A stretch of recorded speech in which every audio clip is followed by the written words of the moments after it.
Chickadee 1, 2. Hey, so I don't know if you guys are into poetry, but let me do a brief disclaimer, and that is this.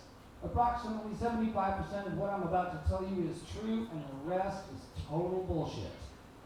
So, here we go. I was on the street selling poetry the other day in Forks, Washington, of all places. And I'm standing out there with my poetry book. I've got chapbooks for sale.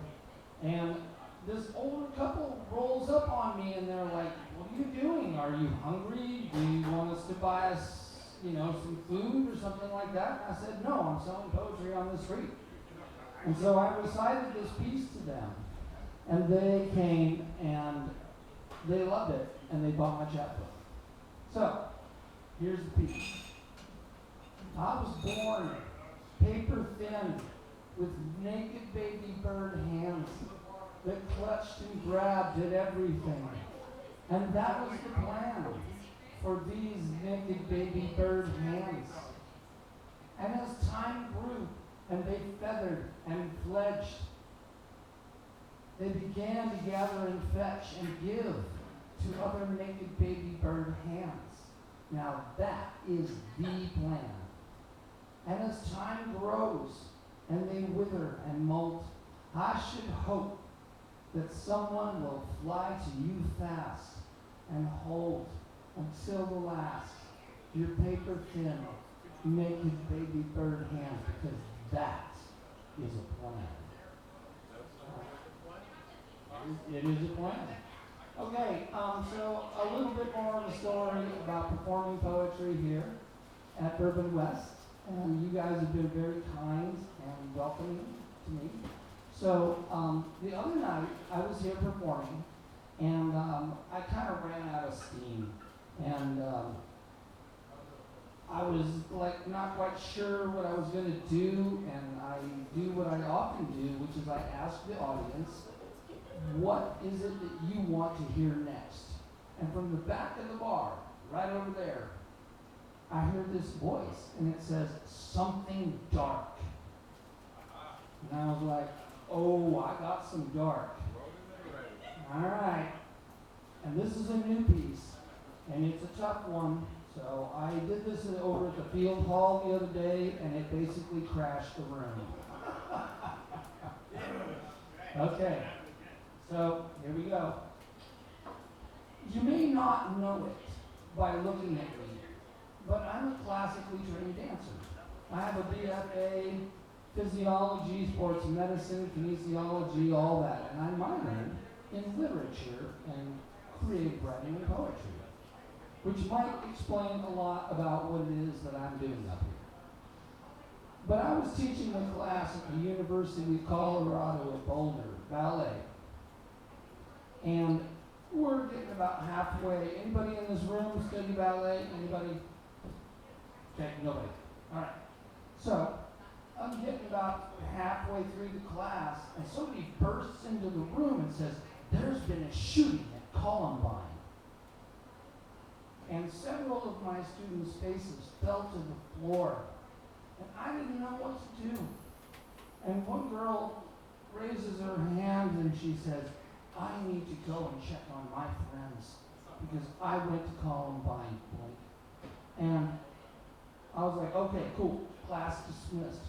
And I splashed against the wall and I slid to the floor and I wept.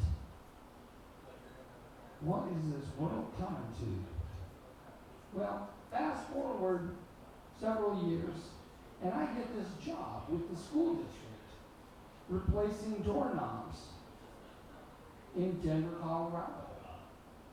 Cool, the money's good, and so I said about this, and it was monotonous, okay? Doorknob after doorknob after doorknob. But one day, I run across this room, and there's this foam rubber shark's head. Probably some, mascot or something like that. And so I pull on this shark's head and I snap a selfie of myself in the mirror and post it on Facebook. And now I am the doorknob shark. Dum dum dum dum dum dum dum dum doorknob shark. And I go through all these doors, and I'm just replacing them. And I get to the end of the project, and I'm at the end of a long, dark hallway. And I get to the last door, and I start in on it, and this feeling comes over me like I'm being watched. And I turn around slow, and there's this little girl standing at the end of the hall, solemnly staring at me. And she says, "What you doing?" And I said, "I'm the doorknob shark." Dum, dum, dum, dum, dum, dum, doorknob shark. Well, I expected her to crack a grin or maybe laugh. She doesn't do any of that. And she asks me, "Do you know why you were replacing all the doorknobs in this school?" And I said, "Because they're old. I mean, this place was built in the 40s. And she says, "No," in typical little girl fashion. She says, "Silly, it's because of the drills." I said, "What?" And she says, "No, let me show you." And she goes and she grabs one of the old lock sets out of my bucket bucket. Now, if anybody here has worked in construction, you know what the bucket bucket is, right? Everything goes in there that you don't know what to do with or throw away. And she says, "Look, silly, you can unlock or lock this door set from either side only with a key." And I said, "Okay, so?" And she says, "Well, when the announcement comes over the PA that there's a shooter in the school, we can now, with the new hardware, lock it from the inside and we can run and we can hide." Bye. And she skips off down the hallway, and I watch her go, and I splashed against the wall again, and I slid to the floor, and I wept, but this time, tears of joy, because all that monotonous work that I have done might someday save the life of that little girl.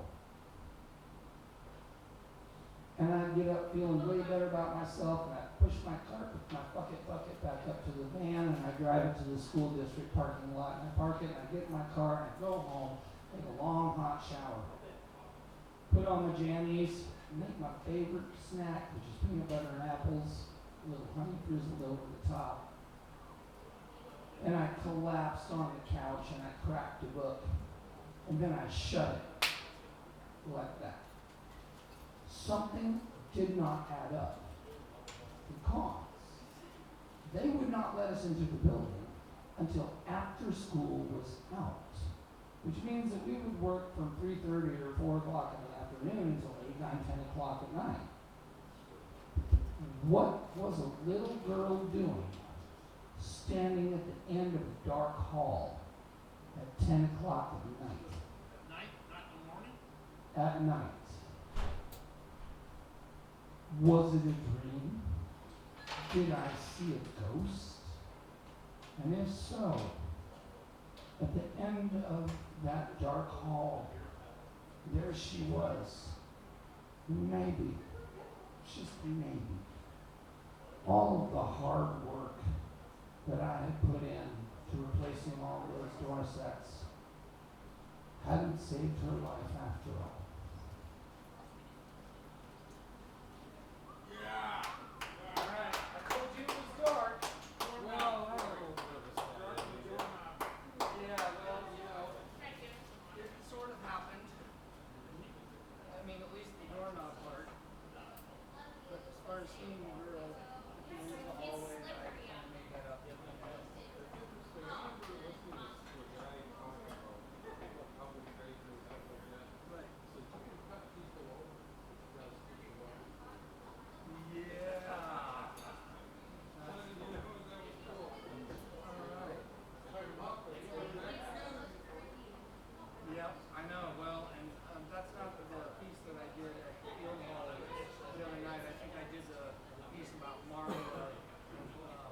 Friend of mine.